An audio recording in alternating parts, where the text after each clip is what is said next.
Bonsoir. On parle de vous en ce moment dans la presse pour, pourquoi pas, le rachat du FC Séville. Pour commencer, est-ce que c'est vrai et êtes-vous intéressé par le FC Séville et si oui, pourquoi? C'est déjà la deuxième ville la plus touristique d'Espagne. Elle a dépassé Barcelone. J'ai démarré un projet il y a quelques années et au jour d'aujourd'hui, il y a eu une demande de la population sévilliste pour que je rentre dans l'actionnariat du Séville Football Club. Donc je suis rentré, donc je suis actionnaire déjà du Séville Football Club. Et puis, bon, évidemment, tout le monde me demande de prendre les rênes et de m'associer avec la majorité pour être président, chose que je ne peux pas être, évidemment, parce que je suis monégasque et fiscalement, j'habite pas en Espagne, mais au moins pour la gestion et pour tout ce qui est le fonctionnement du club. Et où en sont les tractations, puisqu'il y a plusieurs groupes intéressés par ce club, il me semble.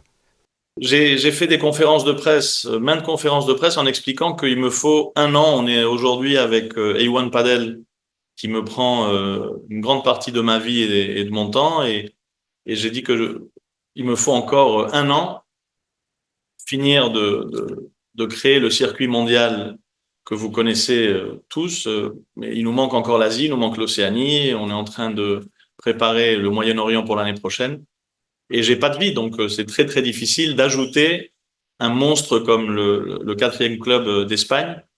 Euh, je le vois aujourd'hui impossible. Et pourquoi ce club andalou? Qu'est-ce que représente le FC Séville pour vous? Mais déjà, ils sont rouges et blancs comme nous à Monaco, donc c'est déjà un bon début. C'est ce que je vous disais, c'est un projet que j'ai ici dans la ville, avec la mairie, avec le gouvernement de l'Andalousie, et c'est venu tout seul. C'est vrai que je vais toujours au Séville Football Club. Je suis maintenant actionnaire, mais bon, j'étais membre, j'étais adhérent. Chaque fois que je venais ici, ben, j'aimais aller au foot, donc ça vient un peu de là. Et qu'est-ce qui pourrait faire en sorte que vous puissiez prendre la gestion de ce club ou à l'inverse, qu'est-ce qui pourrait contrer cette envie? Je pense que d'ici un an, on saura si on a tous les continents pour le padel mondial. Et à partir de ce moment-là, c'est là où, avec mes équipes, on prendra une décision ou une autre. Ça devient de plus en plus grand. Enfin, vous dire, je suppose que vous le savez, mais que le prince Albert II a mis sous son haut patronage le grand master de l'année prochaine à Monaco. On devient, on devient quelque chose de beaucoup plus important. Et comme lui, il y a beaucoup d'acteurs mondialement importants qui sont en train de pousser pour avoir des masters, des grands masters et qu'on soit placé dans le monde.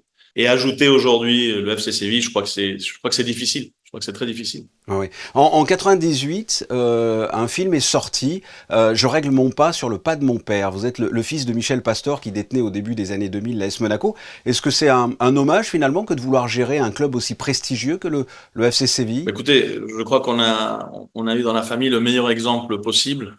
Je crois que papa a fait quelque chose d'inouï et qui a créé ce qu'aujourd'hui, en continuité, est l'AS Monaco. Donc, pourquoi pas?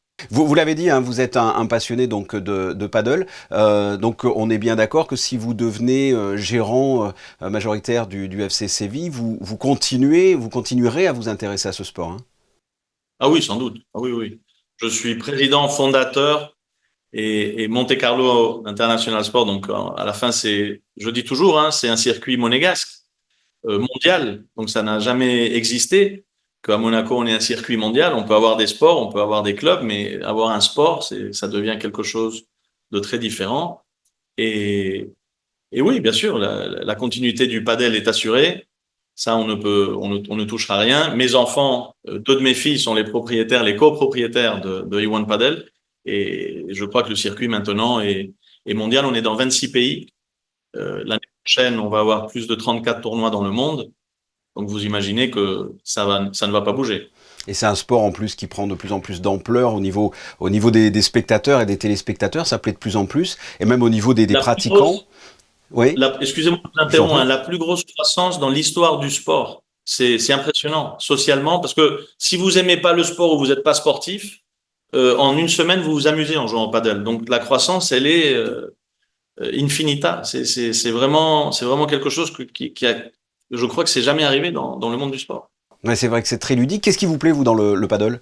Pourquoi avoir voulu vous Moi, consacrer j'étais professionnel. Moi, Oui, j'étais professionnel du premier circuit.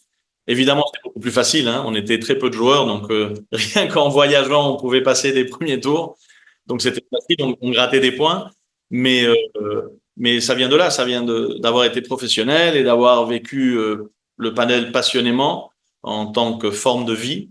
Et maintenant, je voulais tout simplement donner une option au monde du padel. Et je crois qu'on a réussi. Et je crois qu'on est vraiment dans un streaming impressionnant. On est quand même dans 10 chaînes de télévision mondiale. On a vraiment un monstre audiovisuel qui nous permet d'être partout dans le monde et d'être suivi. écoutez, le Iwan Paddle et peut-être dans un an le FC Séville. Fabrice Pastor, merci d'avoir répondu à mes questions. Merci à vous, c'était très gentil de m'inviter.